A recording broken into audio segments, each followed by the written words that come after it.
नमस्कार, ये आकाशवाणी पटना है। अब आप अभिषेक दास से प्रादेशिक समाचार सुनिए। पहले मुख्य समाचार। प्रधानमंत्री नरेंद्र मोदी ने कहा, भारत में कृषि क्षेत्र में किए जा रहे कार्यों से वैश्विक खाद्य सुरक्षा को मजबूती मिलेगी।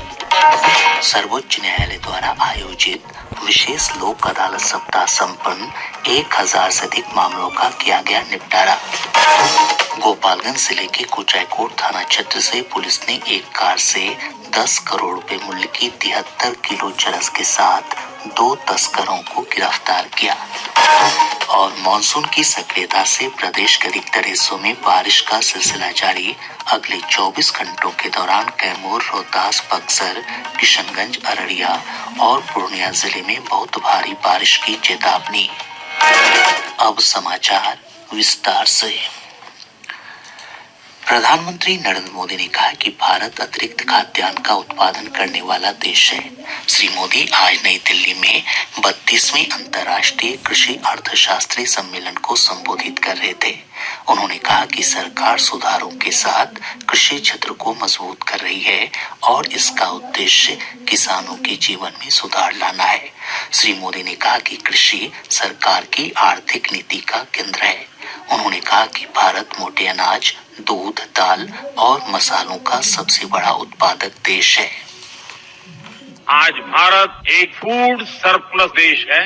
दूध, दाल और मसालों का सबसे बड़ा प्रोड्यूसर है। Food grain, fruits, vegetable, cotton, sugar, T, trimmed fish, इनका दूसरा सबसे बड़ा प्रोड्यूसर। एक वो समय था जब भारत की फूड सिक्योरिटी दुनिया की चिंता का विषय। एक आज का समय है जब Bharat global food security, global nutrition security, इसके सॉल्यूशन देने में जुटा है।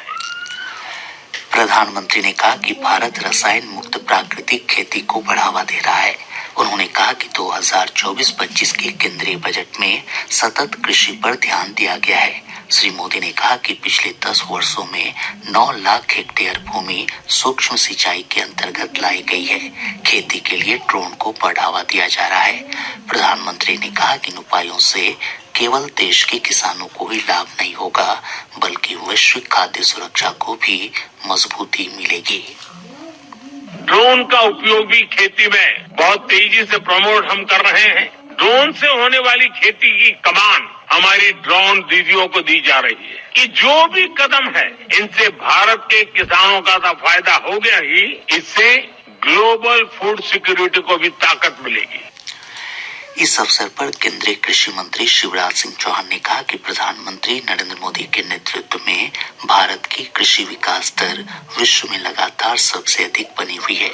उन्होंने भूखमरी और कुपोषण को पूरी तरह समाप्त करने, जलवायु परिवर्तन की चुनौतियों से निपटने और बढ़ते तापमान के कारण उत्पादन में कमी जैसे गंभीर मुद्दों के समाधान पर जोर दिया।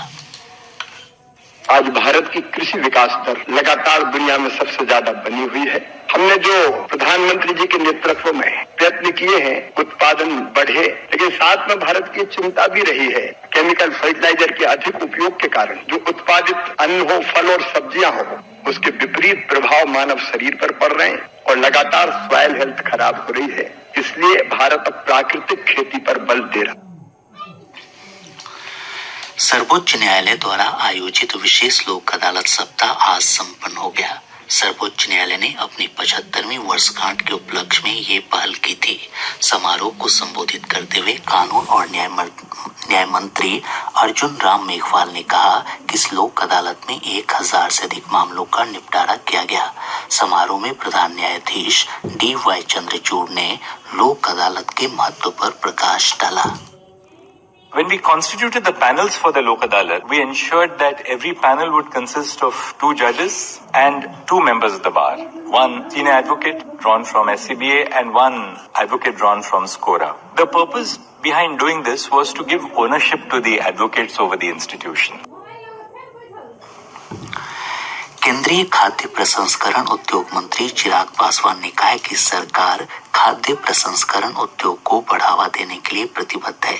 श्री पासवान पटना में आयोजित इंडस्ट्री गोलमेज बैठक के बाद पत्रकारों से बातचीत कर रहे थे। उन्होंने कहा कि बैठक में इस क्षेत्र के संभावित अवसरों और मेगा फूड इवेंट से संबंधित विषयों पर मुख्य रूप से चर्चा हुई।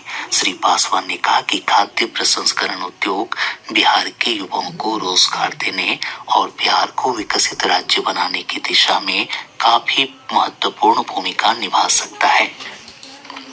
इस बैठक के माध्यम से हम लोगों ने वर्ल्ड फूड इंडिया, जो मेरे मंत्रालय से जुड़ी हुई एक ऐसा इनिशिएटिव है जो न सिर्फ राष्ट्रीय स्तर पर बल्कि अंतर्राष्ट्रीय स्तर पर भी फूड प्रोसेसिंग इंडस्ट्री से जुड़े हुए लोगों को एक प्लेटफॉर्म पे लाने का प्रयास करता है। एक छत के नीचे ये तमाम लोग कैसे एक साथ आकर एक दूसरे के साथ इंटरैक्ट कर अपनी योजनाओं का आदान प्रदान कर सके, ये वर्ल्ड फूड इंडिया वो प्लेटफॉर्म प्रोवाइड करता है।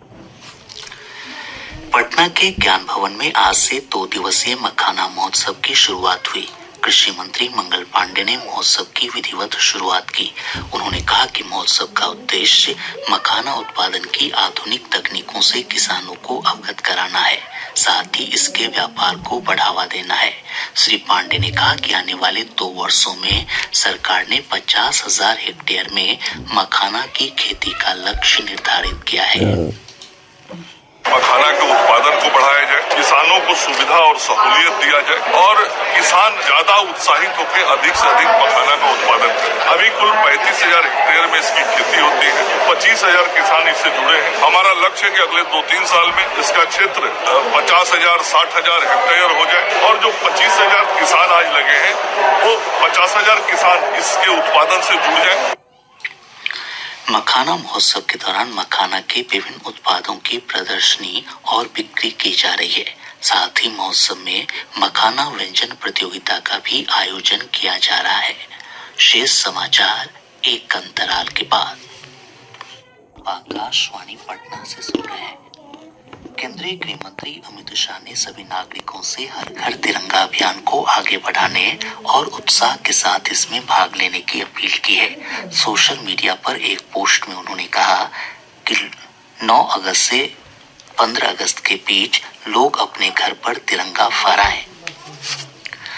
मॉनसून की सक्रियता से प्रदेश के अधिकतर हिस्सों में रुक रुक कर बारिश का सिलसिला जारी है। मौसम विभाग से प्राप्त जानकारी के अनुसार पिछले 24 घंटों के दौरान मधेपुरा के पुरैनी में सबसे अधिक 109.6 मिलीमीटर बारिश रिकॉर्ड की गई। वहीं गया के शेरघाटी में 90.2 और डोभी में 80 मिलीमीटर बारिश हुई है।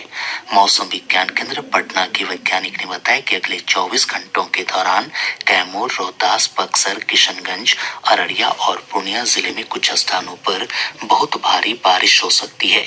इसे लेकर ऑरेंज अलर्ट जारी किया गया है। वहीं भोजपुर, अरवल, औरंगाबाद, सुपौल, सहरसा, मधेपुरा और कटिहार जिले में 1-2 स्थानों पर भारी बारिश की आशंका को देखते हुए येलो अलर्ट जारी किया गया है। इस दौरान तेज हवा चलने के साथ साथ मेघ गर्जन और वज्रपात की भी चेतावनी जारी की गई है। बिहार के तमाम क्षेत्रों पर वर्षा के साथ तेज हवा होने का पूर्वानुमान है। बिहार के दक्षिण क्षेत्र में मध्यम स्तर की वर्षा के साथ दक्षिण पश्चिम भाग के 1-2 जगहों पर भारी वर्षा एवं उत्तर बिहार के क्षेत्रों पर हल्की सी मध्यम एवं उत्तरी पूर्वी के 1-2 भाग पर भारी वर्षा का पूर्वानुमान है। पंचायती राज विभाग के मंत्री केदार प्रसाद गुप्ता ने आज पटना के फुलवारीशरीफ प्रखंड के कोनपुरा पंचायत में वन महोत्सव की शुरुआत की। श्री गुप्ता ने बताया कि महोत्सव के दौरान राज्य की सभी पंचायतों में 5.5 लाख पौधे लगाए जाने का लक्ष्य है। उन्होंने बताया कि बरगद, पीपल, नीम, महुआ, आम और इमली के पौधे प्राथमिकता के आधार पर लगाए जाएंगे। देखिए, आज पंचायत वन महोत्सव का पूरे बिहार में इस पटना जिला के फुलवारीशरीफ प्रखंड से हम लोग शुरू किए हैं। आज पूरे बिहार में 1,13,000 वार्ड में सभी जगह 5-5 पेड़, फलदार पेड़ लगाया जा रहा है। लोगों को बताया जा रहा है कि वृक्ष लगाने से पर्यावरण ठीक होगा। हमारे भारत के प्रधानमंत्री ने ऐलान किया है कि 1 पेड़ माँ के नाम, और उसी के तहत यह कार्यक्रम है। गोपालगंज जिले के कुचायकोट थाना क्षेत्र से पुलिस ने वाहन जांच के दौरान एक कार से 73 किलो चरस के साथ 2 तस्करों को गिरफ्तार किया है। पुलिस अधीक्षक स्वर्ण प्रभात ने बताया कि बरामद चरस का बाजार मूल्य 10 करोड़ रुपए है।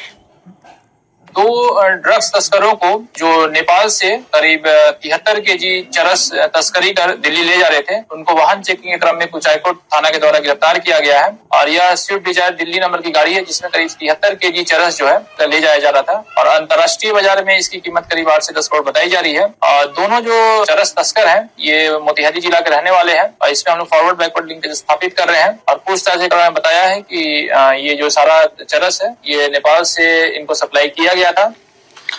गया जिले के टोपी थाना क्षेत्र में अपराधियों ने एक निजी टेलीकॉम कंपनी के कर्मचारी को गोली मारकर 14 लाख रुपए लूट लिए।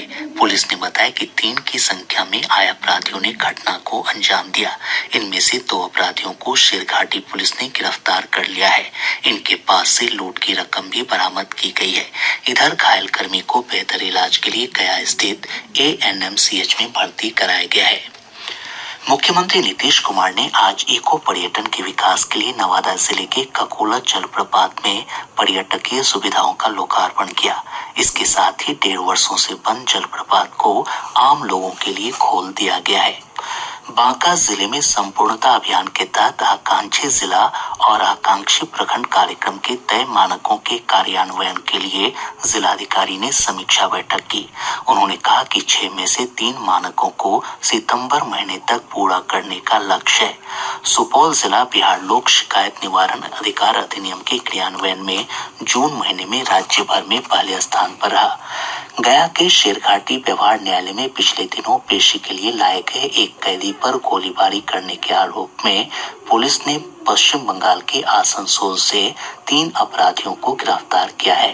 पूर्वी चंपारण जिले के महुआवा थाना क्षेत्र अंतर्गत भारत नेपाल सीमा से SSB और पुलिस की टीम ने एक तस्कर को भारी मात्रा में गांजा के साथ गिरफ्तार किया। और अब अंत में मुख्य समाचार एक बार फिर।